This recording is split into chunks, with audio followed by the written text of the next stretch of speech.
নমস্কার, পজিটিভ বার্তা স্টুডিও থেকে আপনাদের প্রত্যেককে স্বাগত। আপনারা দেখছেন পজিটিভ বার্তার বিকাশ টক শো। আমার নাম ডক্টর সুব্রত দত্ত, আমি সিনিয়র গাইনোকোলজিস্ট। আজকে আমাদের এই অনুষ্ঠানে উপস্থিত আছেন শান্তিনিকেতন মেডিকেল কলেজের প্রফেসর ডক্টর সুব্রত দত্ত, তিনি সিনিয়র গাইনোকোলজিস্ট। আমরা প্রতিদিন এই অনুষ্ঠানের মধ্য দিয়ে আপনাদের সচেতন করি, আপনাদের কাছে নতুন নতুন উপস্থাপনার মধ্য দিয়ে আপনাদের প্রত্যেক দিন নতুন করে সমৃদ্ধ করি।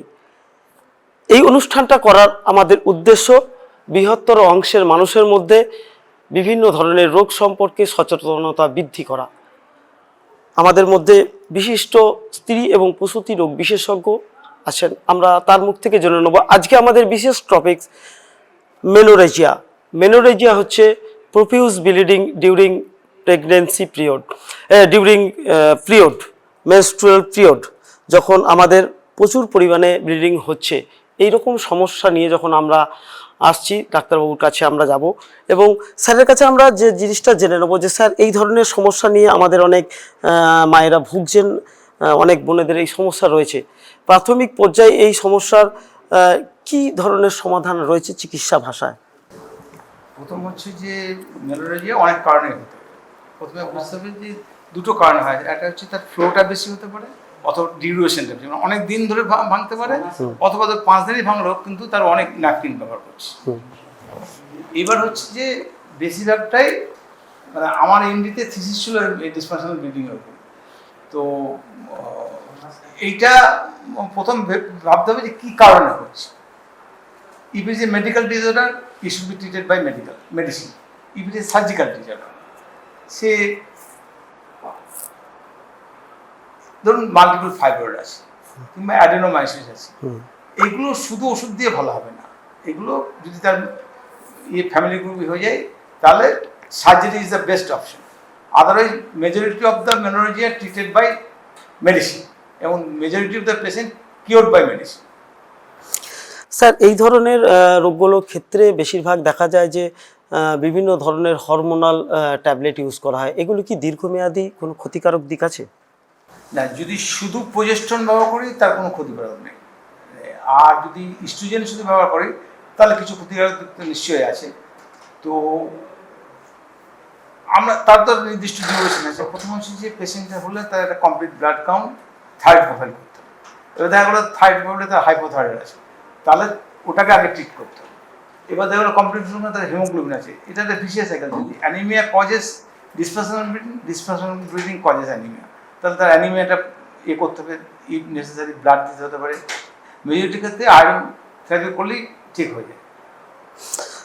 কিছু কিছু ক্ষেত্রে আধুনিক চিকিৎসা ব্যবস্থা এমন কিছু ডিভাইস তৈরি হয়েছে বা যে ধরনের অত্যাধুনিক চিকিৎসা বেরিয়েছে, এগুলো কতটা দীর্ঘমেয়াদী ফলদায়ক বা এই ধরনের সুস্থতার ক্ষেত্রে কতটা কার্যকরী স্যার? মানে মডার্ন ইয়েতে তো অনেকটাই সুস্থতা কাজ করে, নিঃসন্দেহে অনেক সুস্থতা কাজ করে, কিন্তু বুঝতে হবে আমাদের সাধারণ গ্রাম বাংলার যারা পেশেন্ট তারা তো অতটা অ্যাফোর্ড করতে পারে না। তাদের আমাদের দেশে গ্রাম বাংলার জন্য অনেক সস্তার ওষুধ আছে, যদি তার এজ গ্রুপটা অনেক কম থাকে তা শুধু আমরা সস্তার ওষুধ ওসিপি দিই, আমরা 3টে সাইকেল দিই পেশেন্টকে ভালো করতে পারি। তার সঙ্গে যদি আয়রন থেরাপি লাগে আয়রন থেরাপি ঠিক হয়, আর নাহলে আমরা প্রজেস্ট্রন থেরাপি করি।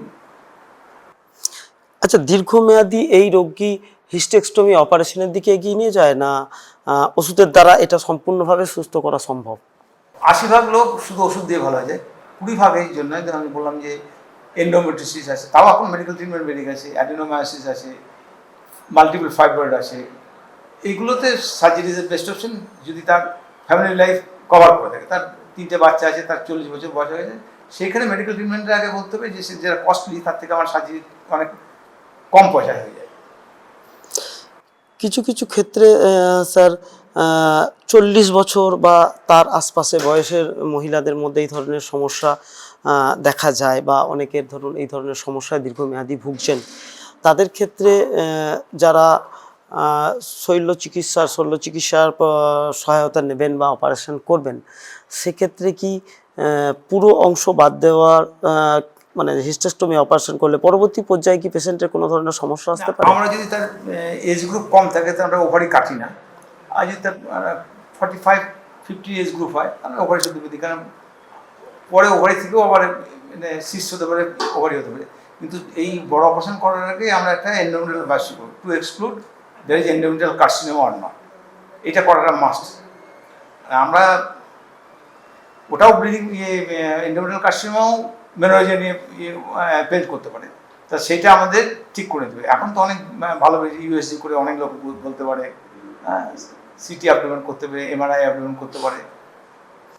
এই ধরনের রোগগুলোর ক্ষেত্রে পেশেন্টের ক্ষেত্রে আপনি আমাদের দর্শকদের বলবেন যারা এই ধরনের সমস্যায় ভুগছেন কি কি সাবধানতা অবলম্বন করা দরকার?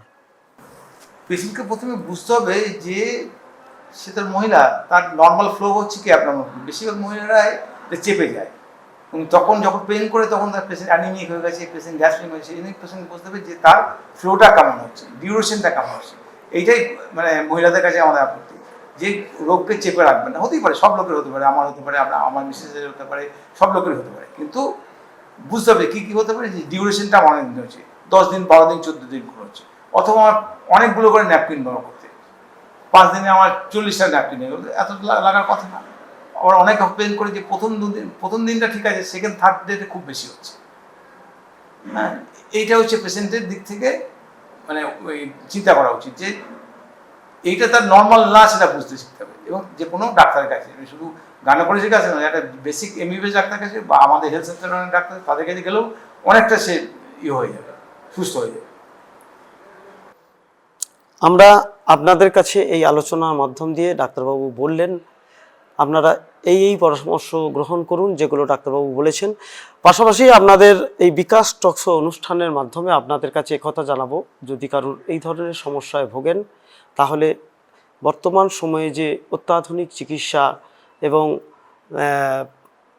পদ্ধতিগুলো বেরিয়েছে তার পরামর্শ নেন এবং চিকিৎসকের সাথে পরামর্শ করুন।